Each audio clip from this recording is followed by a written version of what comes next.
สวัสดีครับกลับมาพบกับ Cat Fight วันนี้ผมก๊อฟ Cat Fight จะมาแนะนำเทคนิควิธีการเปลี่ยนเมนูภาษาไทยของ Format Factory นะครับต้องบอกเป็นอีกหนึ่งโปรแกรมยอดฮิตของช่องเรานะครับมีหลายคนนะครับดูคลิปเรื่องของการใช้งาน Format Factory ไปแล้วนะครับแต่มีน้องคนนึงครับสอบถามมาช่องทาง Facebook ว่าพี่ก๊อฟครับต้องการเปลี่ยนภาษาเมนูของเขาเนี่ยของโปรแกรมนี้ให้เป็นภาษาไทยทำยังไงล่ะนะครับซึ่งบางคนนะครับก็เป็นเหมือนน้องว่าลงไปปุ๊บเนี่ยเป็นเมนูภาษาอังกฤษนะครับก็ไม่คุ้นเคยอยากจะเป็นเมนูภาษาไทยใช้งานง่ายๆนะครับซึ่งขั้นตอนในการเปลี่ยนเมนูเป็นภาษาไทยนั้นทำยังไง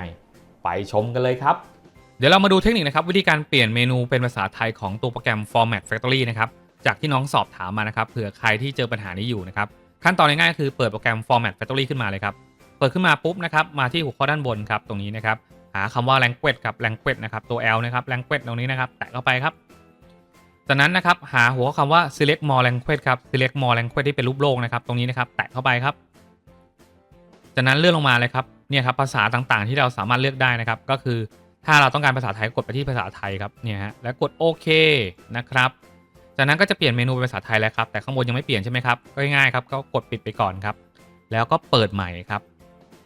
จากนั้นก็จะเปลี่ยนเป็นภาษาไทยแล้วครับนี่คือขั้นตอนง่ายๆเลยครับสำหรับคนที่ใช้งานโปรแกรม Format Factory แล้วต้องการเปลี่ยนเมนูเป็นภาษาไทยนะครับลองนำเทคนิคนี้ไปใช้งานกันดูนะครับและนี่ก็เป็นเทคนิคนะครับที่มาฝากกันในวันนี้ถ้าชอบกดไลค์ถ้าใช่กดแชร์ก่อนจะจากกันไปครับอยากให้กำลังใจพวกเรานะครับสามารถกดซุปเปอร์แตงนะครับเพื่อเป็นทุนทรัพย์ในการพัฒนาช่องต่อไปหรือจะกดติดตามและกดกระดิ่งนะครับจะได้ไม่พลาดคลิปใหม่ๆของเราแล้วพบกันใหม่ในคลิปต่อไปกับ Cat Fight ครับ